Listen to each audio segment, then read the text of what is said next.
उत्तर प्रदेश बलिया जिले में स्वर्गीय नंदलाल गुप्ता आत्महत्या प्रकरण में उनके निवास स्थान पर रसड़ा के विधायक उमाशंकर सिंह की श्रद्धांजलि अर्पित की गई। उसके बाद ही परिजनों से मिलकर संवेदना प्रकट किया गया। साथ ही बता दें कि स्वर्गीय नंदलाल गुप्ता की पत्नी को मोनी गुप्ता को निजी तौर पर 2 लाख प्रदान किया गया। उन्होंने आश्वासन दिया कि जब भी जरूरत पड़ेगी तो साथ खड़ेंगे, किसी भी प्रकार की कोई दिक्कत नहीं आएगी। उन्होंने आगे भी कहा कि व्यापार मंडल का जो भी मांग है उनको माननीय मुख्यमंत्री के सामने रखा जाएगा, सदन में उठाया जाएगा, पूरा करने का काम करेंगे। यही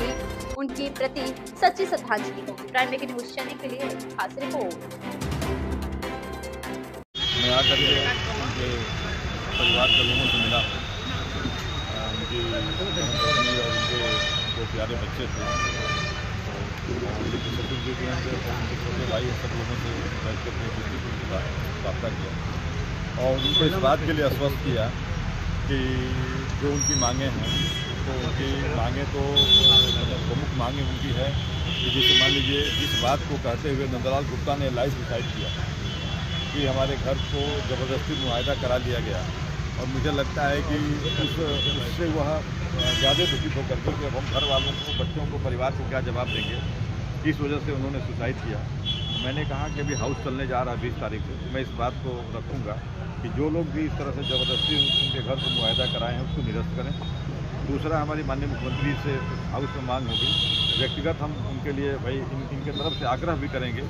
एक विपक्ष के होने के नाते अपनी आवाज़ भी उठाएंगे कि आप उनके परिवार को आर्थिक मदद के रूप में 50 लाख रुपया दें और उनकी पत्नी पढ़ी लिखी पत्नी हैं, BA ऑनर्स हैं, उनको कहीं न कहीं समायोजित करें जिससे कि उन 2 छोटे बच्चों की परवरिश हो सके। और तत्काल के लिए वो परिवार, मान लीजिए ये ब्याज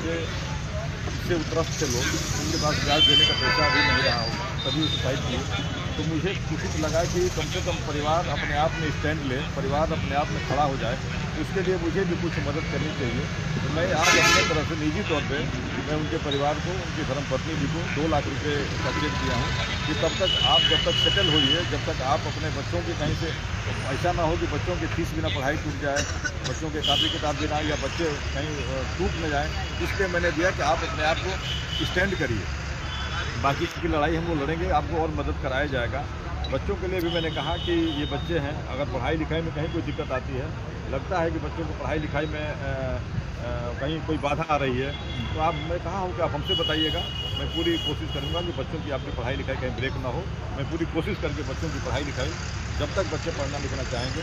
और कोई अगर उनके पास व्यवस्था नहीं रहेगी तो बच्चों को मैं पढ़ाने का ऐसा मैंने उनसे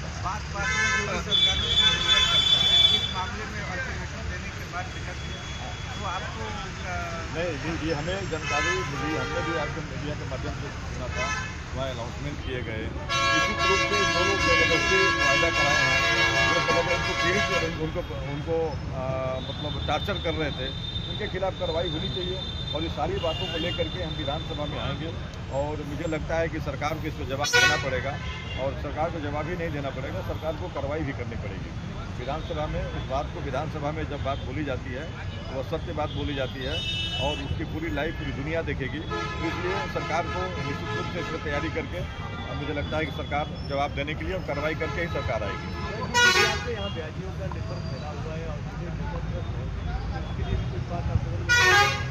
अब अभी तो मैं सुना, अभी आप ही लोग न्यूज़ के माध्यम से